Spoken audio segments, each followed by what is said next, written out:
In the shadow of mushroom clouds rising over Tehran, as American and Israeli jets scream through the skies unleashing hellfire on a crumbling regime, we witness the end of an era. The mighty Persia, once the cradle of empires, now faces its fall. But how did we get here? From ancient alliances forged in freedom to bitter enmities soaked in blood, this is the untold saga of Iran, the Persians of old, and their eternal dance with the people of Israel. Welcome to the fall of Iran, U.S. and Israel strikes. Buckle up, history buffs. This ride through time will leave you breathless. Let us journey back over 2,500 years to a time when the world trembled at the name of Persia. The land we now call Iran was then the heart of the Achaemenid Empire, founded by Cyrus the Great around 550 BCE. Cyrus wasn't just a king. He was a conqueror who built the largest empire the ancient world had ever seen, stretching from the Balkans in Europe to the Indus Valley in India. His armies swept across continents like a desert storm, uniting diverse peoples under one banner. But Cyrus was no mere tyrant. He was a visionary, a ruler who respected the gods and customs of those he conquered. Enter the Jews. In 586 BCE, the Babylonian king Nebuchadnezzar II had sacked Jerusalem, destroyed Solomon's temple, and dragged the Jewish people into exile in Babylon. For decades they languished as captives, their dreams of home fading like whispers in the wind. Then in 539 BCE, Cyrus the Great stormed Babylon. In a move that shocked the ancient world, he didn't slaughter the exiles or force them into servitude. Instead, he issued the Edict of Cyrus, a proclamation etched in history, allowing the Jews to return to Jerusalem, rebuild their temple, and restore their way of life. He even funded the reconstruction, returning sacred vessels plundered by the Babylonians. Why? Some say it was pragmatism. Cyrus wanted loyal subjects to rebuild a buffer zone in Palestine. Others whisper of divine inspiration, as the Bible calls him God's anointed a shepherd from the east who would ransom his people. Isaiah prophesied it. Thus says the Lord to his anointed, to Cyrus, I will break in pieces the doors of bronze and cut through the bars of iron. Whatever the reason, this act cemented an unbreakable bond. Persian Jews flourished in the empire, some rising to high positions. The biblical books of Ezra and Nehemiah chronicle this golden age, where Persian kings like Darius I and Artaxerxes I supported the Jewish restoration, granting autonomy and protection. But empires are built on sand, and shadows lurked.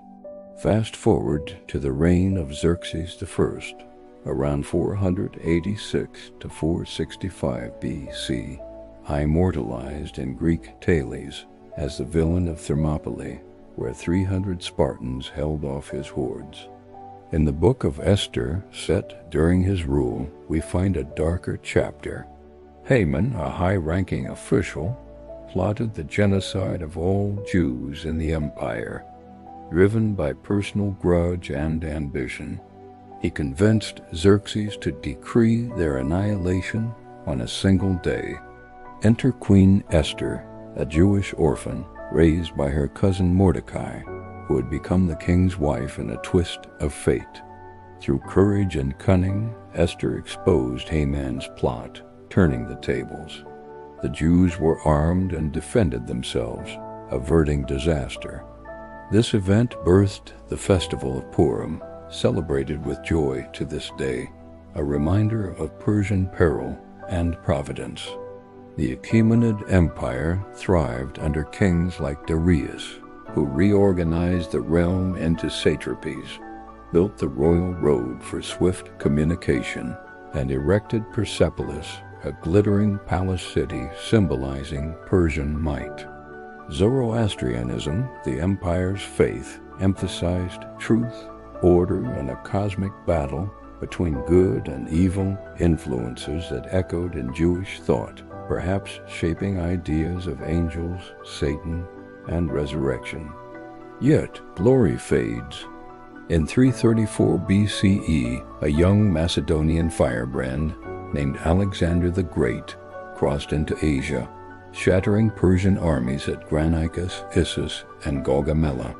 By 330 BCE, he burned Persepolis in revenge or revelry, ending the Achaemenid line. Persia fell under Greek, then Parthian and Sasanian rule, each dynasty weaving more threads into the Jewish tapestry. Under the Sasanians, 224 to 651 CEE, Jews enjoyed relative peace, compiling the Babylonian Talmud in Persian lands. But tensions simmered. Sasanian kings clashed with Rome and Byzantium, often dragging Jewish communities into the fray. If this epic tale of empires rising and falling has you hooked, smash that subscribe button now. Hit the bell for notifications so you never miss a dive into history's hidden depths. Join our community of truth seekers and story lovers. Subscribe today. As centuries rolled on, Persia evolved. Conquered by Arab Muslims in 651 CE, it became Iran, absorbing Islam while infusing it with Persian flair. The name Iran derives from Aryan, harking back to ancient Indo-Iranian roots. Jewish life persisted, though under dhimmi status protected but second class. Golden ages under tolerant rulers alternated with pogroms and forced conversions. Fast forward to the 20th century. The Pahlavi dynasty, starting with Reza Shah in 1925, modernized Iran, drawing inspiration from ancient Persia.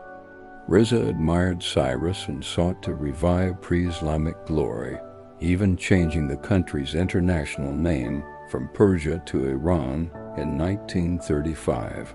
Jews, numbering around 100,000, thrived as merchants, doctors, and intellectuals. Then came 1948, the birth of modern Israel. Amid Arab fury, Iran under Mohammad Reza Pahlavi, the last Shah, became the second Muslim-majority nation after Turkey to recognize the Jewish state in 1950. Why? Geopolitics. Both nations felt encircled by hostile Arab states. Iran, non-Arab and Shiite, shared Israel's outsider status. Secret alliances bloomed. Israel helped modernize Iran's agriculture and military. Iran supplied oil, bypassing Arab boycotts. In the 1960s and 70s, Israeli engineers built infrastructure in Iran, while Iranian students studied in Israel. During the 1973 Yom Kippur War, Iran quietly allowed Israeli planes to overfly its territory. This peripheral alliance deepened. Israel sold arms to Iran, including during the Iran-Iraq War, 1980 to 1988, in the infamous Iran-Contra affair. Mossad trained SAVAK, Iran's secret police. Thousands of Iranian Jews emigrated to Israel, forming a vibrant community that preserved Persian customs like Nowruz alongside Jewish traditions. But shadows gathered again. In 1979, the Islamic Revolution toppled the Shah. Ayatollah Ruhollah Khomeini, returning from exile, proclaimed an Islamic republic. He denounced Israel as the Little Satan, America being the Great Satan, vowing to export revolution and liberate Jerusalem. The Israeli embassy in Tehran was handed to the PLO. Iran cut all ties, sponsoring anti-Israel militants like Hezbollah in Lebanon, formed 1982, and Hamas in Gaza. Tensions escalated.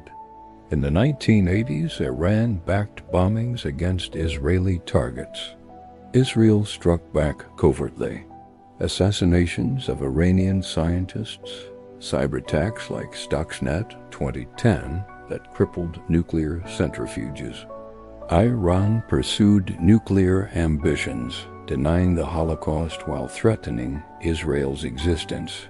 Supreme Leader Ali Khamenei called Israel a cancerous tumor to be excised. Proxy wars raged. In Syria, Iranian forces and Hezbollah clashed with Israeli strikes. In Gaza, Iranian rockets fueled Hamas assaults.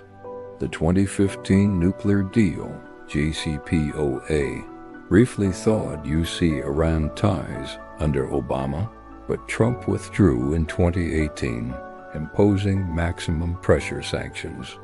Israel applauded, forging Abraham Accords with Arab states, isolating Iran further. Now enter the storm of 2026. The powder keg ignited. Iran's supreme leader, Ayatollah Khamenei, fell, some say, to an Israeli drone, others to internal strife. Tehran accused Israel and the U.S., unleashing missiles on U.S. bases and Gulf allies. President Trump, re-elected in a landslide, vowed retribution. Iran's Navy and Air Force are destroyed. This war might take weeks, not years. U.S. and Israeli forces struck with fury. Airstrikes pulverized Tehran's leadership compounds, nuclear sites, and military bases. Iranian retaliation hit U.S. embassies, bases in Kuwait and Saudi Arabia, killing American soldiers. Drones swarmed Bahrain and Qatar. Hezbollah rained rockets from Lebanon, drawing Israel into a ground incursion. The fall unfolds. Oil prices skyrocket. Global markets plunge. Iran rejects talks, its regime fracturing as successors scramble amid chaos. Civilian toll mounts, hundreds dead in strikes on hospitals and schools. Protests erupt worldwide. Some celebrate, others condemn imperialism. Is this the end of Persia reborn? Echoes of Cyrus's mercy contrast with today's carnage. The ancient bond, forged in liberation, shattered by ideology. Iran's axis of resistance, Hezbollah, Hamas, Houthis, crumbles under superior firepower. Trump threatens ground troops, escorts tankers through the Strait of Hormuz. Yet in this maelstrom, whispers of hope. Iranian dissidents dream of a post-regime dawn, perhaps reviving ties with Israel. History's wheel turns, empires fall, but peoples endure.